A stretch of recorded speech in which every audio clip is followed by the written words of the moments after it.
This lesson is going to focus on a little bit more with multiplying exponents. We had the basics yesterday, but we're going to add some today. By the end of this lesson, you will be able to work with exponents with different bases. We'll also look at different coefficients. So we're going to start by saying that we need to rewrite each number in this exponential notation using 2 as the base. We'll do a couple together, and then I'll ask you to do a couple on your own as you're watching. So 8.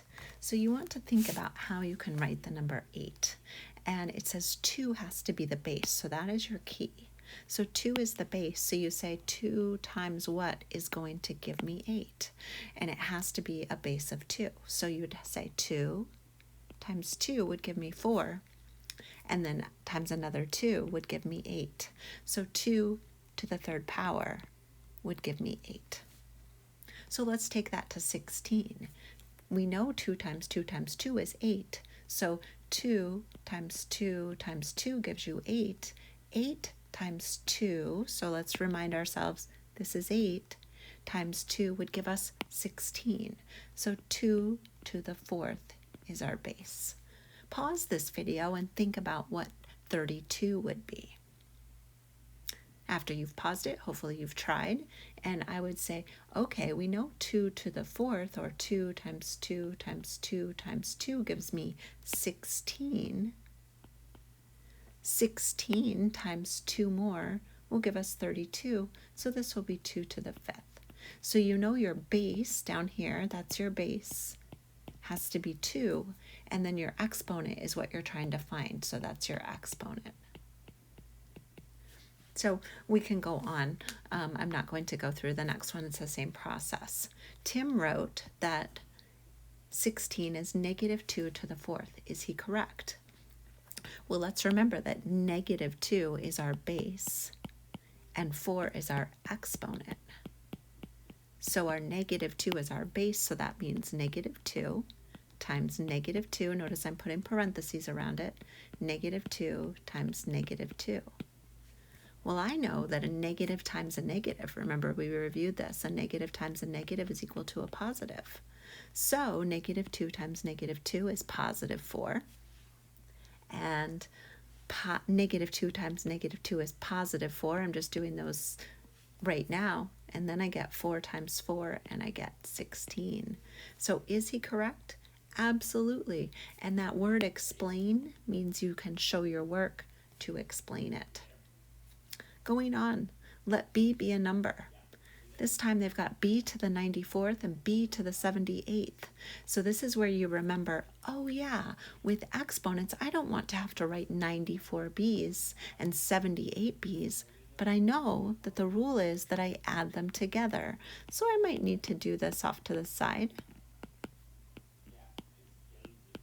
Oh my goodness, that's 172 b's. So I know this is b to the 172.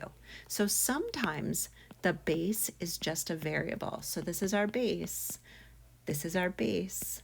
They both have the same base, so you follow the rules of adding your exponents. All right, this one's fun.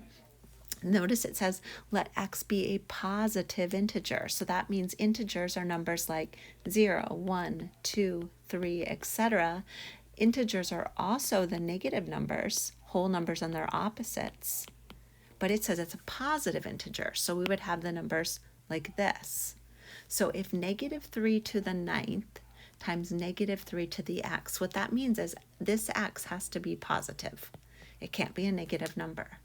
So you ask yourself, 9 plus what, or 9 plus x, is going to be 14. And I'll bet you can tell that in your head that it's going to be 5, but you can also review solving equations from 7th grade, and you can subtract on both sides, and you end up with 14 minus 9 gives you 5. It's a really nice way to show your work. What is x? X equals 5.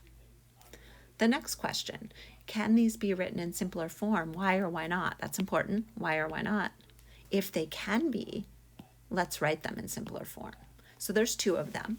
So this one says negative 4 to the 17th, negative 4 squared, and 17 to the 5th. So I'm going to notice that this base, negative 4, also has a friend, this one.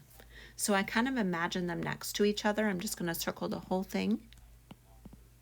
And maybe I rewrite this, -4 to the second times -4 to the third. Don't forget your little parentheses around the base.